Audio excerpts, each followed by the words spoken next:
अस्सलाम वालेकुम। Live with Adil Shahzeb के साथ मैं हूं आपका मेजबान। सदर मुमलिकत ने इलेक्शन कमीशन को खत लिखकर इंतखाबात की तारीख तजवीज़ कर दी है, जिसके बाद मुल्क में एक नई बहस छिड़ चुकी है। दूसरी जानिब मुस्लिम लीग नून के कायद मियां नवाज शरीफ की वापसी का ऐलान हो चुका है। नवाज शरीफ की वापसी से सियासी माहौल भी यकीनी तौर पर गर्म होगा। मुस्लिम लीग नून ने नवाज शरीफ की वापसी पर उनके इस्तकबाल की तैयारियां शुरू कर दी हैं।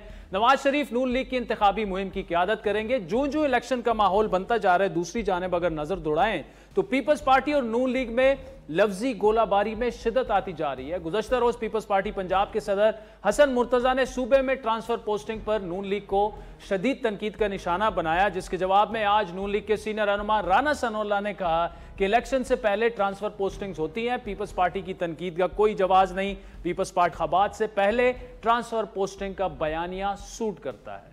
अब पीपल्स पार्टी के चेयरमैन बिलावल भुट्टो की बात करें तो वो पंजाब पहुंच चुके हैं, लाहौर। उन्होंने मुजफ्फरगढ़ में मीडिया से गुफ्तगू करते हुए राना सनोल्ला के जनवरी के आखिर या फरवरी के शुरू में इलेक्शन के इनेकाद की बात को कैसे तनकीद का निशाना, किन अल्फाज में बनाया, आप खुद सुन लें। इलेक्शन के बारे में कल ही इंशाल्लाह ताला पाकिस्तान पीपल्स पार्टी का सीईसी बैठेगा और हम अपना स्ट्रैटेजी बनाएंगे। मेरा ख्याल में इलेक्शंस होने चाहिए, जल्द से जल्द होने चाहिए। बड़े अजीब बात है कि एक जमात जो है वो खुद तो इलेक्शन डेट ऐलान कर रहे हैं। वो कह रहे हैं कि फरवरी में इलेक्शन है ना। अब मुझे नहीं पता कि इलेक्शंस है, आपको नहीं पता कि इलेक्शंस कब है, इलेक्शन कमिश्नर साहब को नहीं पता कि इलेक्शंस कब है, मगर उस जमात को पहले से पता है कि इलेक्शन डेट क्या है। तो मैं फिर अगर लेवल प्लेइंग फील्ड का बात ना करूं तो क्या करूं। अब पीपल्स पार्टी की सीईसी का इजलास कल लाहौर में हो रहा है, जिसमें इलेक्शन के हवाले से लाएअमल तय किया जाएगा। पीपल्स पार्टी मुतअद्दिद बार इलेक्शन कमीशन से मुतालबा कर चुकी है कि जल्द से जल्द इलेक्शन की तारीख का ऐलान किया जाए। अब सीईसी के पीपल्स पार्टी का जो इजलास है उसमें सदर मुमलिकत की जानिब से इलेक्शन की तारीख की तजवीज़ पर भी गौर होगा और ये मामला जो है किस तरफ जा सकता है, क्योंकि एक उसूली इख्तिलाफ हमने देखा पहली दफ़ा पब्लिकली आसिफ अली जरदारी और बिलावल भुट्टो में जो पैदा हुआ। बिलावल भुट्टो 90 रोज में इलेक्शन चाहते हैं। जरदारी साहब का जो मौक़िफ़ है वो नून लीग के ज़्यादा करीब है कि जी मुल्की मामलात ऐसे हैं, मरदमशुमारी के बाद डिलिमिटेशंस हो रही हैं, तो इलेक्शंस जो हैं वो फरवरी तक अगर हो जाएं, ये जरदारी साहब का जो है, तो इस पर पीपल्स पार्टी कल फैसला करेगी। उसके अलावा इस वक्त नवाज शरीफ साहब क्या सोच रहे हैं अपने आने के हवाले से, और क्या उन्हें इस बात का भी इदराक है कि गुज़श्ता जो 16-17 माह मुस्लिम लीग नून की हुकूमत रही उसकी वजह से पार्टी की मकबूलियत में काफ़ी कमी आई है। ये उनके लिए बड़ा चैलेंजिंग होगा अपनी पार्टी का रिवाइवल करना। और इसके अलावा जो पीपल्स पार्टी के तंदो तेज बयानात हैं उस पर नून लीग की लीडरशिप क्या सोच रही है। इन तमाम मामलात पर गुफ्तगू करने के लिए हमें ज्वाइन किया है साबिक वजीर दिफा और मुस्लिम लीग नून के सीनियर रहनुमा जो इस वक्त लंदन में ही हैं। उनकी मियां नवाज शरीफ से कल भी मुलाकात हुई है, आज भी हुई है। ख्वाजा आसिफ साहब, सदर मुमलिकत ने तो तारीख दे दी है, लग ये रहा है कि पीपल्स पार्टी भी तकरीबन उसी मौकिफ की हामी है। बिलावल साहब ये कह रहे हैं कि एक पार्टी यानी मुस्लिम लीग नून फरवरी में इंतखाबात की तारीख का ऐलान कर रही है, ना इलेक्शन कमीशन को पता है, ना हमें पता है, ना किसी और को पता है, तो इसलिए लेवल प्लेइंग फील्ड जो है वो हमें नहीं मिल रही। देखें, ऐलान नहीं किया, मेरा ख्याल है ये मिस इंटरप्रिटेशन है। जो भी खत लिखा है सदर आजमी ने, उसमें उन्होंने कैलकुलेट किया है 48(5) कहता है कि भाई इस फलां दिन जो है ये बनता है, और आप इस दिन को मद्देनजर रख के मशवरा शुरू करें पॉलिटिकल पार्टी से भी और सुपीरियर जुडिशरी से, और जो भी ऑल कंसर्न जो है ना उनसे आप मशवरा करें। उन्होंने ये नहीं कहा कि जी ये इलेक्शन की डेट का मैं अनाउंसमेंट कर रहा हूँ। अगर आप लेटर पढ़ें खुसूसन उनका जो लास्ट पैरा है बड़ा इस चीज़ में बड़ा वाज़ेह है। इस चीज़ के ऊपर उन्होंने इबहाम ज़रूर क्रिएट करने की कोशिश की है, जिस तरह आपकी बात से पता लग रहा है कि देयर इज़ वन इंटरप्रिटेशन जिसमें कहा जा रहा है कि उन्होंने अनाउंस किया है। लेकिन अगर आप लॉयर से पूछें या किसी जो लीगल एक्सपर्ट्स, कॉन्स्टिट्यूशनल एक्सपर्ट्स है ना, he has avoided being conclusive on the subject, और उन्होंने he has actually played all sides। उसने अपनी पार्टी को भी खुश किया, देखिए मैंने लेटर लिखा था और मैंने ये किया था। वैसे भी एक मॉरल अथॉरिटी तो उनकी जो है वो इरोड कर गई हुई है। रीजन बीइंग के उनकी टेन्योर भी खत्म होगी। अब जब तक इलेक्शन ही ऑब्वियसली कॉन्स्टिट्यूशन अलाउ करता है कि ही कैन कंटिन्यू। उन्होंने लास्ट टाइम अपनी जो लेग है सारे प्रेसिडेंशियल टेन्योर की, उसमें एक कंफ्यूजन क्रिएट करने की कोशिश की है जी, और उसमें उन्होंने अगलिया को भी ड्रैग करने की उसमें कोशिश की है। तो लेकिन it is an attempt which will fall flat on its face. एक बात। दूसरी बात जो है, मेरा ख्याल है कि आप इसको अगर इंटरप्रेट करेंगे तो मेरी बात से आप एग्री करेंगे कि ये कोई अनाउंसमेंट नहीं है तारीख की, और ना उनके पास इस किस्म की कोई पावर है कि वो अनाउंसमेंट करें। दूसरी जो आपने बिलावल साहब कही है, देखें मैं उसकी जो निटी ग्रिटी जो है उसमें नहीं जाना चाहता, लेकिन सीसीआई के उस डिसीजन के ऊपर पीपल्स पार्टी ने भी दस्तखत किए हुए हैं। मोहतरम मुराद अली शाह साहब ने एज चीफ मिनिस्टर सिंध दस्तखत किए हुए हैं। तो वो उनका कहना है could be in after thought, लेकिन ये जो भी स्पेकुलेशन हम कर रहे हैं कि इलेक्शन जो है फरवरी में होंगे या जनवरी में होंगे, तो उसी बेसिस पे कर रहे हैं कि इलेक्शन के जो सिलसिला है वो जब तक आप हल्के बंदियां नई जो है नहीं बनाएंगे तब तक जो है ना वो आप जो है इलेक्शन जो है ना वो नहीं करवा सकते। नई जो सेंसेस है उसके ऊपर ऑटोमेटिक बात हो जाती है। So when they were signing that or they were voting for unanimity in CCI, तो उस वक्त उनको पता था कि इसकी क्या रिप्रिकॉशंस हैं, जो कॉन्स्टिट्यूशनल लीगल रिप्रिकॉशंस क्या हैं। तो मेरा ख्याल है वो भी एक एक सियासी पोजीशन ले रहे हैं, लेकिन कॉन्स्टिट्यूशनली और लीगली जो मैं आपकी खिदमत में अर्ज कर रहा हूँ वही पोजीशन है। एक पॉलिटिकल पोजीशनिंग जो कर रहे हैं जो उनका राइट है, I have no problem with that.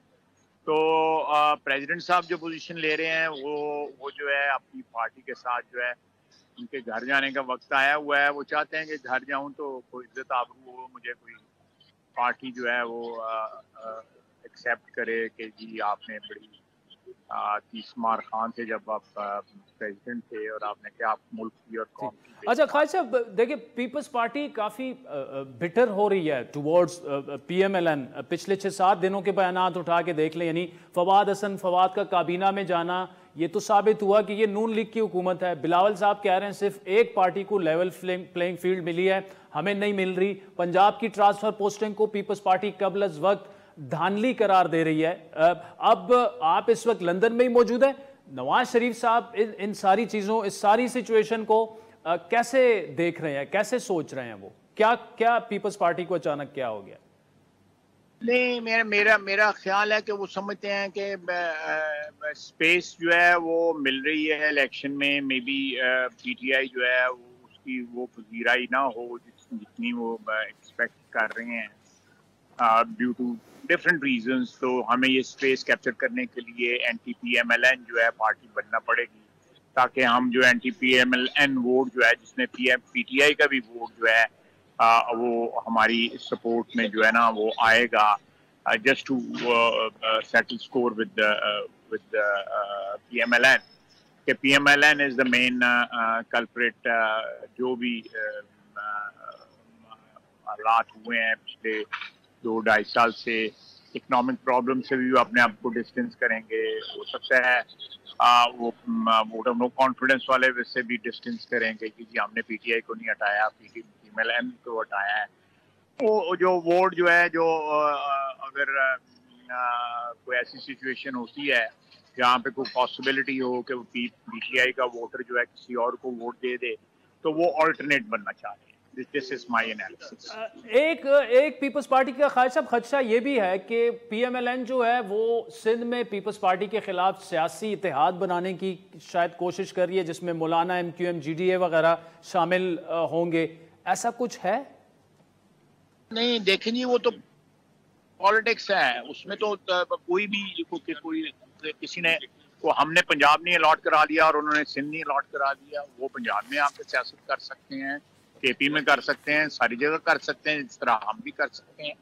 Pakistan की पार्टियां हैं ना, हम जहां मर्जी से सियासत करेंगे, जो वो भी करें हम भी करें, बिल्कुल उनका भी राइट है, हमारा भी राइट है। ठीक, ख्वाजा साहब लंदन की बड़ी ऐसे दुख ठीक है, लंदन की बड़ी अहम मुलाकातों में आप शामिल थे। नवाज शरीफ साहब 21 को आ रहे हैं, क्या उन्हें इस बात का इदराक है कि PMLN की मकबूलियत को कितना नुकसान पहुंच चुका है 16-17 महीने हुकूमत में रहकर, और मामलात अब उस तरह से नहीं है जिस तरह मियां साहब पार्टी को जिस हालत में छोड़ के गए थे? बड़ी मुश्किल में है इस वक्त पार्टी के, मियां साहब को इसका एहसास है? हमें जो है जो ग्राउंड रियलिटी जो हैं, जो ज़मीनी हकायक हैं, उनका पूरा इदराक है, और उसको मद्देनज़र रख के, उनको सामने रख के हम अपनी इलेक्शन स्ट्रेटजी जो है ना तैयार कर रहे हैं। और इंशाल्लाह ताला अल्लाह खैर करेगा। जो ये कोई ऐसी बात नहीं है कि जो इसमें कोई घबराने वाली बात हो, तो परेशानी वाली कोई बात नहीं, अल्लाह खैर करेगा। पॉलिटिकल जो सपोर्ट होती है उसमें फ्लक्चुएशंस होती हैं, अच्छे बुरे जो हैं वो वक्त आते हैं। सबसे बड़ी बात यह है कि अल्लाह ताला मुल्क की और हमारे वतन की खैर करे। बाकी पॉलिटिकल जो है, जो पॉलिटिकल जो हालात हैं उनमें तो उतार चढ़ाव होता रहता है। आप सही कह रहे हैं, कुछ नेगेटिविटी जो है, नेगेटिविटी जरूर है, लेकिन we'll overcome that. I am confident, you know. खास साहब, नून लीग के काफी सारे मामलात जो हैं, जिस तरफ मामला जा रहा है इस वक्त, क्या कोई ट्रस्ट का इशू तो नहीं है मियां साहब की वापसी को लेकर? वो यहाँ आएंगे, कानूनी पेचीदगियों का सामना करना पड़ेगा। आपकी कानूनी टीम की क्या सजेशंस है, क्या होने जा रहा है? बिल्कुल दे आर एब्सोल्युटली रेडी। मियां साहब, जो हम लोग तो पॉलिटिकल लोग हैं, हम तो पॉलिटिकली जो कंट्रीब्यूट कर सकते हैं, जो अपना ओपिनियन है, लेकिन लीगल एक्सपर्ट्स जो है ना वो मियां साहब के साथ इन टच हैं। They are making it sure कि मियां साहब आएँ, तो मियां साहब को कानून और की हिफाजत जो है, जो भी एक सिटीजन की होती है, वो जरूर मिले। वो जो भी उनके साथ जो है आज से 5 साल कब या 6 साल कब जो हुआ, 2017 से जो स्टार्ट हुआ कि बगैर किसी ट्रायल के एक बंदे को कन्विक्ट कर दिया गया, उसको टारगेट किया गया, बेशुमार जो है अपील का राइट से ले दिया गया, एक डिक्शनरी की डेफिनेशन के ऊपर उनको जो है कर दिया गया, कन्विक्ट कर दिया गया, डिस्क्वालीफाई फॉर लाइफ कर दिया गया, सारे खानदान को कैद कर दिया गया। ये चीज़ें जो है ना, ये पाकिस्तान की तारीख में इतनी बड़ी बेइंसाफी किसी के साथ नहीं हुई।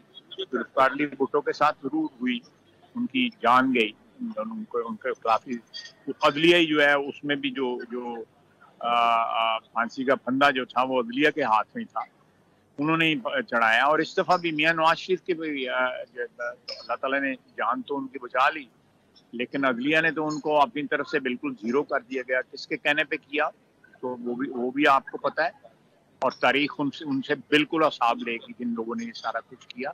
मियां साहब वापस आ रहे हैं, और हम इस मुल्क की इकनॉमिक रिकवरी के एजेंडे के ऊपर जो है, माशी जो बदहाली है उसको खुशहाली में बदलने के इस एजेंडे के ऊपर अमल दरामद करेंगे इंशाल्लाह ताला। और जिस तरह 2013 में उसने रिवाइव किया था पाकिस्तान को इकनॉमिकली, माशी तौर पे, इंशाल्लाह ताला मियां नवाज शरीफ अब भी करेगा, रिवाइव करेगा। मियां नवाज शरीफ ने ये मेरिकल नॉट वंस नॉट ट्वाइस ट्राइस किया हुआ है मुल्क को माशी तौर पे। ख्वाजा मोहम्मद आसिफ साहब, thank you so much for joining us. नाज़रीन, ब्रेक के बाद दोबारा हाजिर। वेलकम बैक नाज़रीन। ब्रेक से पहले ख्वाजा मोहम्मद आसिफ की तफसीली गुफ्तगू आपने सुनी। इस वक्त पीपल्स पार्टी के सीनियर रहनुमा साबिक वज़ीर इत्तलात सिंध जनाब सैयद नासिर हुसैन शाह साहब हमारे साथ मौजूद हैं। शाह साहब लाहौर पहुँच चुके हैं, अपने चेयरमैन बिलावल भुट्टो के साथ ही हैं इस वक्त। शाह साहब, कल किस किस्म के फैसले की उम्मीद की जा सकती है? एक तो ये कि बिलावल साहब कह रहे हैं 90 रोज़ में इलेक्शन होने चाहिए। जरदारी साहब जो हैं वो PMLN का जो वर्जन है कि मुल्की मामलात ऐसे हैं, डिलिमिटेशंस हो रही हैं, थोड़ा सा बिलावल को भी मशवरा दे रहे हैं हाथ होला रखें और इलेक्शंस अपने टाइम पे हो जाएं फरवरी तक, तो वो ज़्यादा बेहतर है। क्या फैसला एक्सपेक्टेड है और क्या कल इसका ऐलान भी कर दिया जाएगा? बिस्मिल्लाहिर्रहमानिर्रहीम, अल्लाहुम्मा सल्ली अला मुहम्मद। व आले मोहम्मद। देखें, इलेक्शन तो सब चाहते हैं और ये कंफ्यूजन सा फैलाया जा रहा है। चेयरमैन साहब की जो स्टेटमेंट है या प्रेसिडेंट आसिफ अली जरदारी साहब की, दोनों का एक ही मौक़िफ़ है कि इलेक्शन होने चाहिए। बल्कि आपने देखा कि चेयरमैन साहब ने 2-3 दफा इस बात को कहा है कि वो चाहते हैं कि 90 दिन के अंदर इंतखाबात हों। लेकिन जरदारी साहब 90 दिन की बात नहीं कर रहे ना। सर, मैं अगर जुमला पूरा कर लूं। जी जी। लेकिन इसके साथ साथ चेयरमैन साहब ने ये भी कहा है कि 100 दिन में हो जाएं, 120 दिन में हो जाएं, लेकिन कोई शेड्यूल वगैरह तो आ जाए ना। अगर वो जो इलेक्शन कमीशन ने जब हमारा डेलीगेशन उनसे मिला था तो उसमें उन्होंने कुछ दिन जरूर कम कर दिए डीलिमिटेशन के, लेकिन उनको मजीद भी कम किया जा सकता है। और उनका मौक़िफ़ सीधा सीधा है कि इलेक्शन शेड्यूल का अनाउंस हो जाए। भले अगर आप 90 दिन में नहीं चाह रहे तो 100 दिन का दे दें, 120 दिन का दे दें। उन्होंने कहा है मीडिया पे कई दफा। तो सर, ये शाह साहब, ये जो सदर मुमलिकत ने जो डेट दे दी है, फिर इसकी तो आप सीधा सीधा हिमायत कर दें ना। ये तो वो तो अभी करवाना चाहिए।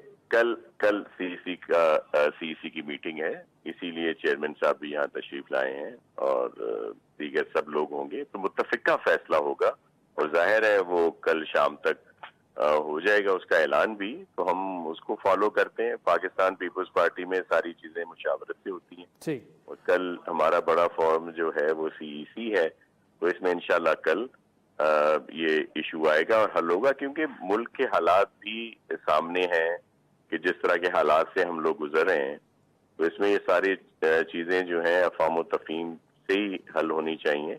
और इन सब चीजों का हल इलेक्शन ही है। फिर 90 दिन में होते हैं, 100 दिन में होते हैं, 120 दिन में। ठीक है। अच्छा शाह साहब, मुझे जो पीपल्स पार्टी के कायदीन की स्टेटमेंट्स हैं या आपके जो कल वो मुर्तज़ा साहब ने जो पंजाब के आपके लीडर हैं, उन्होंने जो कहा कि जी ये तो प्री पोल रिगिंग हो रही है, पंजाब में नून लीग करवा रही है। फवाद हसन फवाद की शमूलियत पर बड़ा अजीब सा बयान पीपल्स पार्टी का आया कि ये तो नून लीग की गवर्नमेंट है, लेवल प्लेइंग फील्ड ना होने की बात कर रहे हैं बिलावल भुट्टो साहब।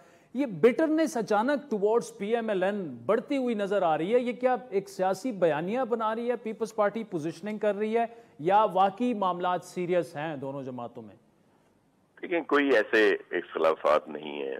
थोड़े बहुत इख्तलाफात तो होते हैं, लेकिन कोई ऐसा वो नहीं है। ये बात जो की गई है, देखें इशू ये है कि जब सिंध में गवर्नमेंट की बात हुई तो हमने तो बिल्कुल ऐसे नाम तजवीज किए जिनका कोई बैकग्राउंड नहीं था, बल्कि अच्छा उनका रहा। जैसे हमने जो चीफ मिनिस्टर के लिए रिटायर्ड जस्टिस मकबूल बाकर साहब का नाम लिया, तो वो चीफ जस्टिस रहे हैं, फिर सुप्रीम कोर्ट के जस्टिस रहे हैं। उनका बेदाग किरदार रहा है और उनसे किसी किस्म की वो इस तरह की बात नहीं की जा सकती वो किसी को फेवर देंगे। वो बिल्कुल ट्रांसपेरेंसी के लिए और एक अपना टाइम जो है उनको मिलेगा, उस पर वो काम करेंगे, जो भी उनका रोल होता है केयर टेकर गवर्नमेंट का। ठीक है। तो हमने तो इस तरह के नाम नॉमिनेशन दी। मिसाल के तौर पर आपने जो कहा फवाद हसन फवाद वैसे हमारे लिए मोहतरम है, लेकिन एक बिल्कुल उनका रहा है सिलसिला नाता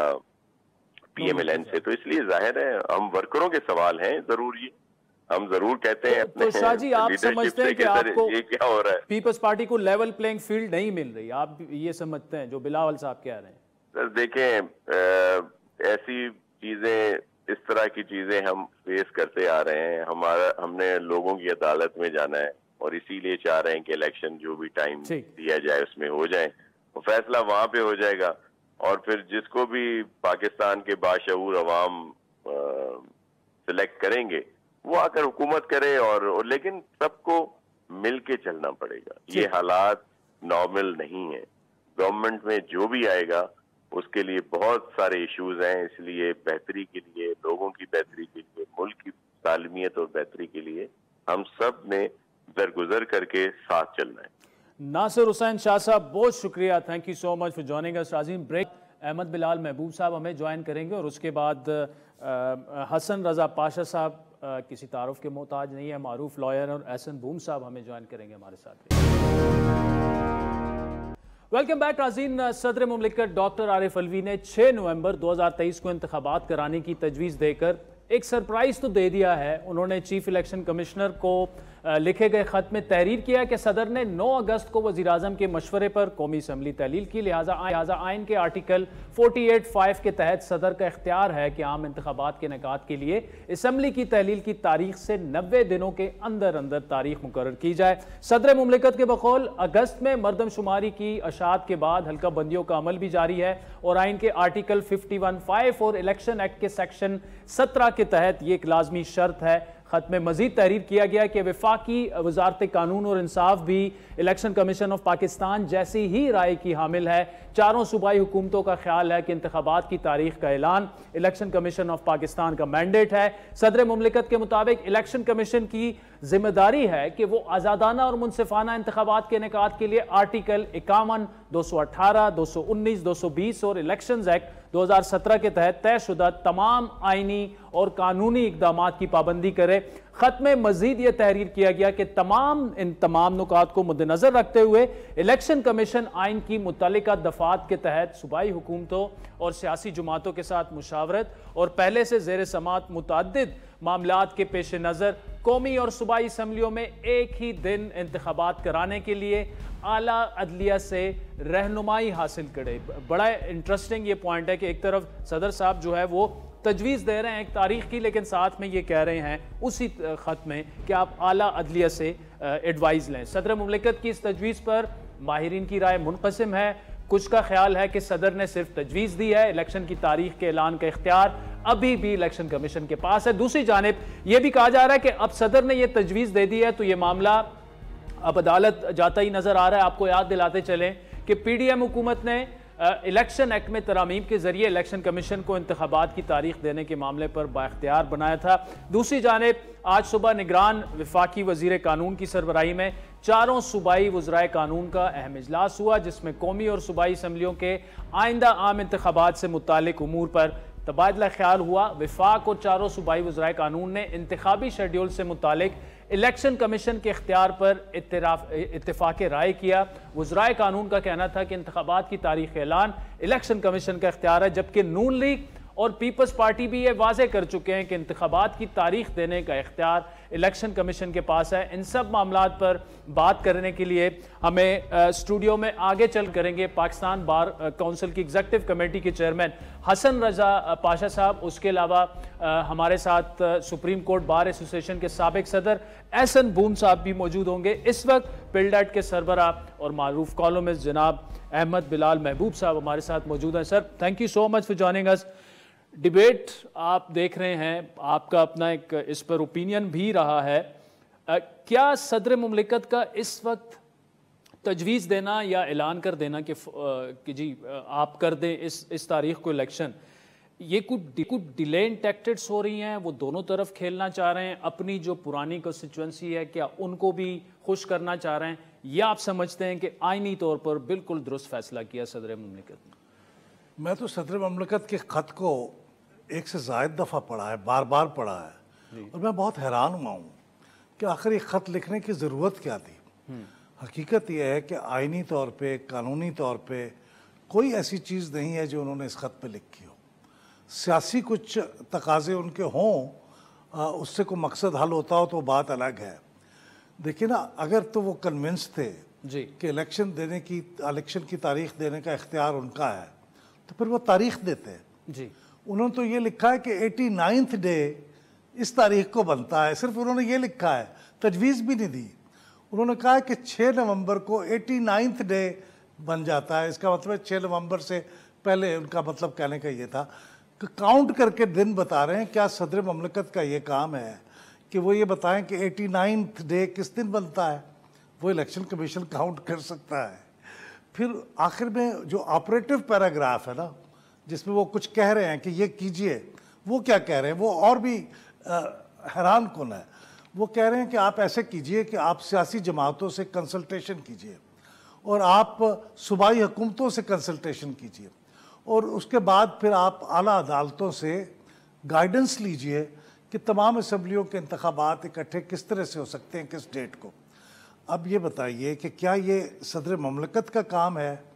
क्या उनके किस आइन की किस शिक के मुताबिक वो इलेक्शन कमीशन को ये कह सकते हैं या कहना चाहिए कि आप ये गाइडेंस लें? गाइडेंस की अगर ज़रूरत इलेक्शन कमीशन को होगी तो वो खुद ले लेगा, वो खुद मुख्तार इदारा है, वो गाइडेंस ले सकता है, रिक्वेस्ट कर सकता है। और अगर उन्होंने करने हैं तो वो ऑलरेडी कर रहे हैं, सूबाई हुकूमतों से भी मशवरे कर रहे हैं और सियासी जमातों के साथ भी कंसल्टेशन चल रही है, अखबारों में रोज़ आ रहा है, सदर को मालूम होगा। तो मैं हैरान हूँ कि उन्होंने एक ख़त लिखने की ज़रूरत क्यों महसूस की। यानी इससे मुझे लगता है कि इसका जो मनसब है वो किसी हद तक थोड़ा सा उस कंप्रोमाइज़ ही हुआ है, उसकी कोई इज्जत में इजाफा नहीं हुआ। ये ख़त पढ़ता हूँ तो मैं बार बार अपने आप से क्वेश्चन करता हूँ कि इसमें वो क्या कह रहे हैं, वो कुछ भी नहीं कह रहे हैं। अच्छा अहमद बिलाल साहब, ये जो वो आर्टिकल 48(5) का बार बार हवाला दिया जा रहा है, उसमें उसके तहत क्या सदर मुमलिकत ही ऐलान नहीं करेंगे इंतखाबात का? इस पर आपका क्या ओपिनियन है? देखिए, इस बारे में सदर मुमलिकत जो पोजीशन है वो बहुत वीक है जी, दो वजूहात की वजह से। एक तो ये है कि लास्ट टाइम जब उन्होंने ख़त लिखा था ना चीफ इलेक्शन कमिश्नर को, और उसके जवाब में चीफ इलेक्शन कमिश्नर ने इनको एक ख़त लिखा था, उसमें उन्होंने ये पॉइंट आउट किया था कि आपने तो ये असम्बली डिज़ोल्व ही नहीं की, ये असम्बली तो डिज़ोल्व हुई है प्राइम मिनिस्टर की एडवाइस पे। आप असम्बली को अगर डिज़ोल्व करते तो वो होता आर्टिकल 58(2) के तहत, जिसमें ये लिखा हुआ है कि अगर प्राइम मिनिस्टर के खिलाफ वोट ऑफ नो कॉन्फिडेंस पास हो जाए और नए प्राइम मिनिस्टर का इंतखाब बार बार कोशिशों के बावजूद ना हो रहा हो, तो फिर ये प्राइम मिनिस्टर, फिर ये प्रेसिडेंट का सवाबदीदी इख्तियार है कि वो नेशनल असम्बली को डिज़ोल्व कर दें। तो उन्होंने पॉइंट आउट किया कि उस सूरत में अगर आप डिज़ोल्व करते फिर आप डेट मुकर्रर कर लेते, लेकिन इस सूरत में जब आपने प्राइम मिनिस्टर की एडवाइस पर डिज़ोल्व किया तो आपका इख्तियार नहीं है। देखिए, ये मामला इंटरप्रिटेशन का है, अल्टीमेटली तो इसकी इंटरप्रिटेशन अगर कोई लेना चाहेगा अथॉरिटेटिव तो वो तो सुप्रीम कोर्ट से मिलेगी। अच्छा, लेकिन उनको ये बता चुका है इलेक्शन। लेकिन सर देखिए चले लेट्स अज्यूम कि जी ये सेटल हो गया फॉर वंस और इलेक्शन कमीशन ने तारीख देनी है, लेकिन वो भी तो तारीख देना।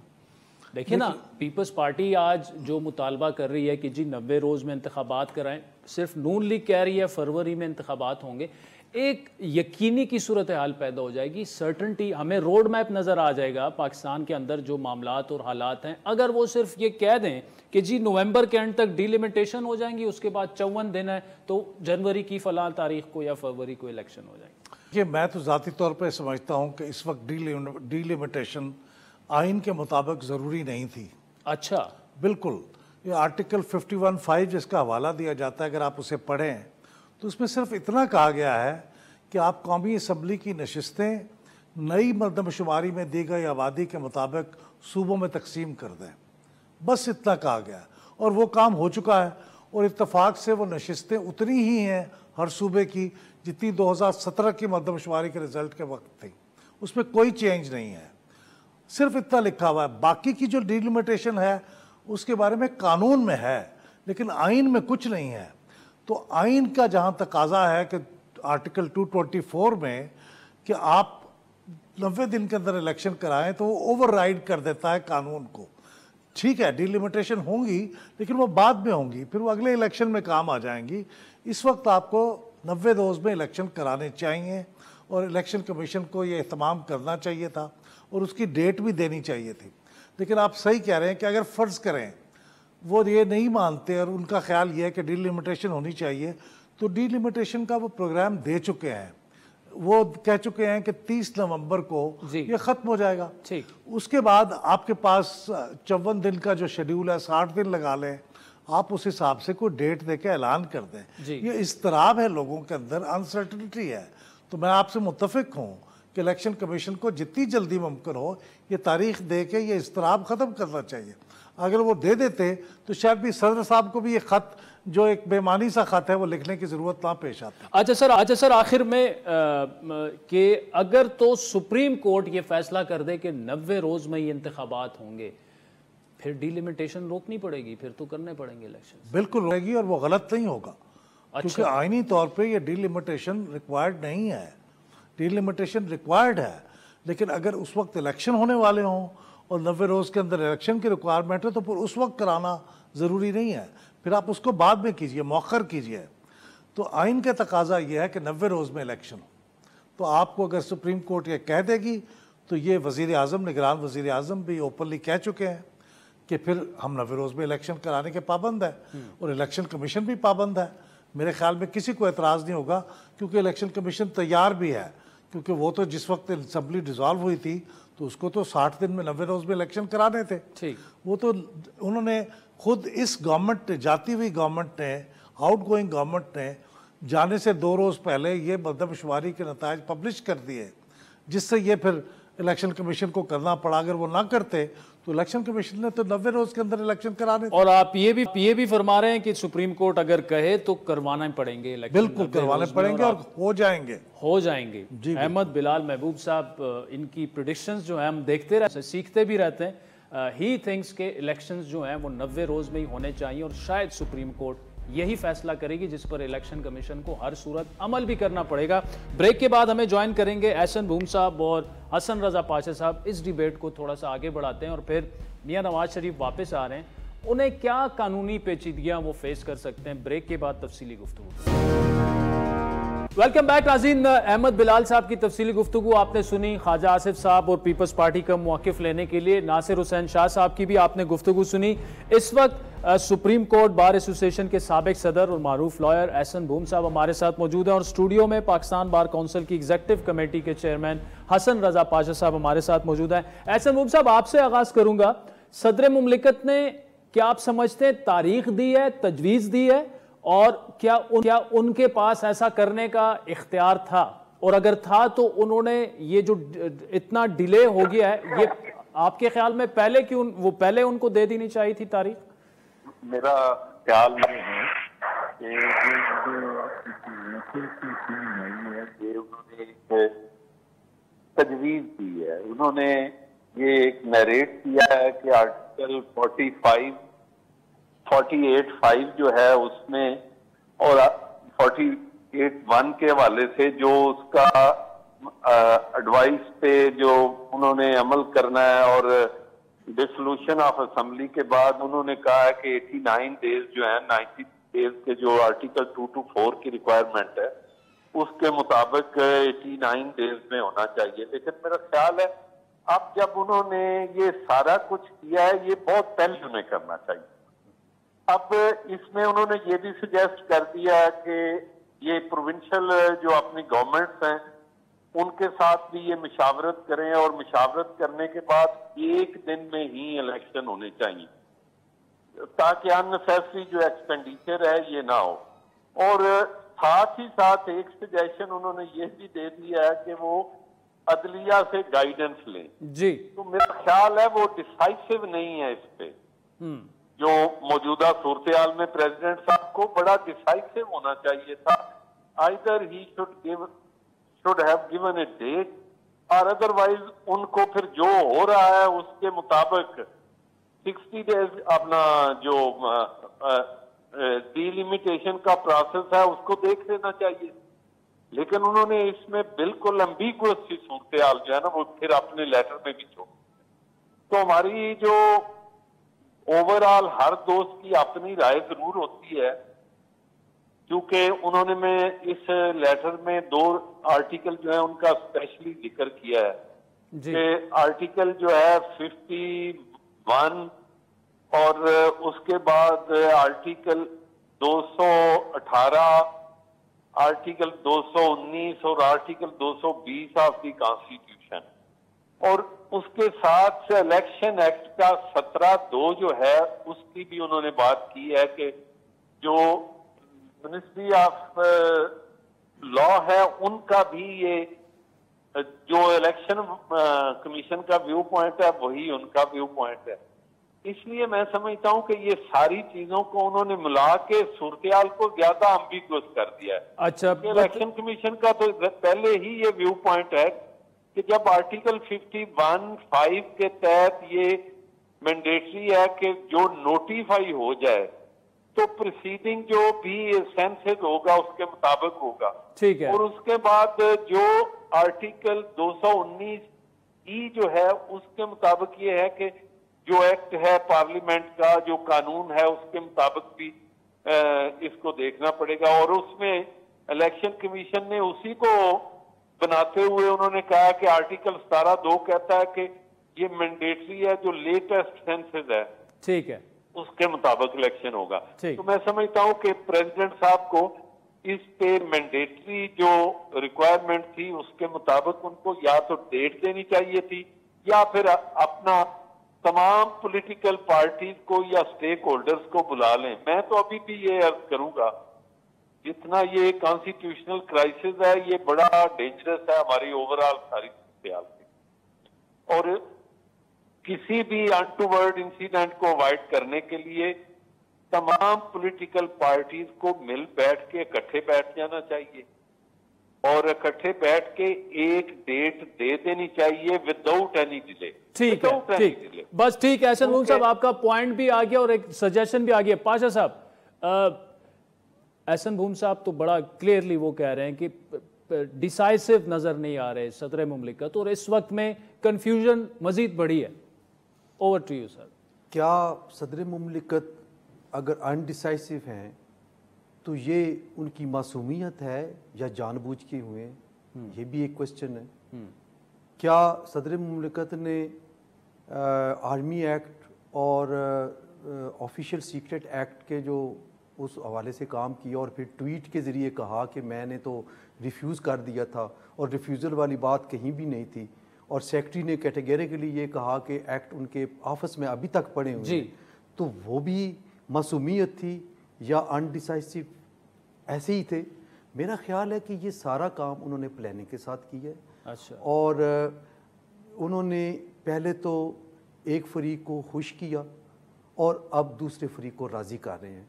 और यानी तहरीक इंसाफ ने जो ख़त लिखा उसके बाद वो सर मैं आपको याद होगा कि 5 तारीख को हमारी all Pakistan lawyer representative conference हुई जी। वहाँ पे जो हमने प्रेस ब्रीफिंग की और फिर एक प्रेस रिलीज़ भी जारी की तमाम करारदादें, उसमें हमने कहा था कि सदर मुमलिकत को किसी से मशवरा लेने की ज़रूरत नहीं है। आर्टिकल 48 सब क्लास 5 इज़ वेरी क्लियर कि वो इलेक्शन की डेट दें। अब ना साफ वो सामने आ रहे हैं और ना वो सही छुप रहे हैं। उन्होंने एक तजवीज़ दी है। अब मुझे बताएं कि आइन में कहाँ लिखा है कि ये तजवीज़ दे सकते हैं?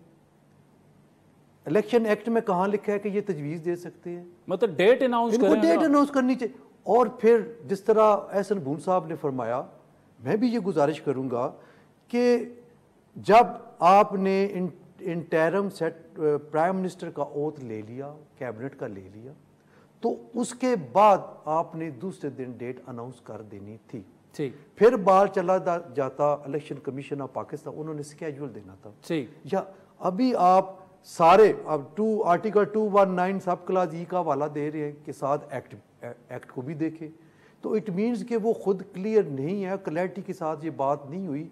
और मैं समझता हूँ एक और चीज़ बड़ी है मैं कि ये पहले भी मैं 2-4 प्रोग्राम से बात कर चुका हूँ कि शायद PTI खुद इलेक्शन के लिए सीरियस नहीं है। अच्छा। अगर सीरियस होते तो PTI जो आज मुतालबा कर रही है उनकी core committee president of Pakistan से एक दिन पहले कि जी महीना पहले कर लेते, तो वो महीना पहले उन्होंने क्यों नहीं किया? पाशा साहब, आपका भी मौक़िफ़ आ गया। एक और इशू पर दोनों का ओपिनियन चाहिए। एहसन भूम साहब, नवाज शरीफ साहब वापस आ रहे हैं 21 को। उनकी लीगल टीम तो दावा कर रही है कि कुछ भी नहीं होगा, मामला हल हो गए हैं। क्या कानूनी पेचीदगियां वो फेस कर सकते हैं? देखें, ये एक तो बिल्कुल वाज़ेह सी बात है कि मियां नवाज शरीफ साहब जो हैं उनको सजा हुई है। डेफिनेटली अगर वो आएंगे तो उनको गिरफ्तार किया जाएगा, और इसके अलावा कोई चारा नहीं है कि वो किसी अदालत से उनको रिलीफ मिले, एज ए प्रोटेक्टिव बेल के तौर पे मिले या अदरवाइज। इसके अलावा कोई दूसरी राय नहीं है कि उनको गिरफ्तारी के बगैर, मतलब ये कि उनका कोई केस सुना जाए या अदरवाइज कोई की चीज सुनी जाए। इसलिए उनको मियां नवाज शरीफ साहब को ये फेस करना पड़ेगा किसी भी हवाले से। वो ये उनको क्लीन चिट नहीं कानून की और आइन की नजर में दी जा सकती कि वो बगैर, जब तक वो उनकी सजा, देखें वो बेल पे गए, उनको ग्रांट की गई थी, उसके बाद जाने के लिए उन्होंने एक अंडरटेकिंग दी थी। ये सारी बातें उनके सामने जरूर आएंगी। और उसके बाद अपील जो उन्होंने उस वक्त की जो थी गवर्नमेंट, उन्होंने एक बड़ी अजीब सा काम किया कि उन्होंने कहा जी ये अपील सुनी नहीं जा सकती, और साथ उन्होंने ये कह दिया कि कोर्ट को उन्होंने अंडरटेकिंग भी दे दी कि ठीक है कि इसको साइना डाई अर्जन कर दिया जाए, जब ये बंदा एपेलांट बाहर से आएगा उस वक्त में ही कैन गेट रिवाइव। तो लिहाजा द मोमेंट मियां नवाज शरीफ साहब जब आते हैं तो he has to file application before the same court, जहां वो एप्लीकेशन फाइल करेंगे जी मेरी अपील रिवाइव की जाए। उसके बाद जो उसमें प्रोसेस है, जब वो उनकी बेल शेल पहले ही उसमें रिवोक हुई है, उसको कोर्ट को अप्लाई करेंगे कि जी मुझे बेल ग्रांट की जाए। अदरवाइज तो इवन जो बात है, जो प्रेसिडेंट की बात है, before applying he has to go behind the bar, या उसको फिर ठीक है हाई कोर्ट या सुप्रीम कोर्ट जो है वो उनको ठीक है। चले बोन साहब आपका ठीक, कोई चारा नहीं है। पाशा साहब जी बिल्कुल, मेरा भी यही ओपिनियन है बतौर स्टूडेंट ऑफ लॉ कि जहाँ से मामला शुरू हुआ था वहीं पे स्टार्ट होगा, उनको सरेंडर करना पड़ेगा। सिंपल अगर केस ज़ेर समाअत होता और उस दौरान वो चले जाते तो फिर प्रोटेक्टिव बेल करवा सकते थे। मेरी समझ के और दानिश के मुताबिक इसमें प्रोटेक्टिव बेल भी लाई नहीं करती, क्योंकि इनको सज़ा हो चुकी थी और ये उस दौरान एक स्पेशल सर्कमस्टांसिस की वजह से वो बाहर गए, सरेंडर करेंगे।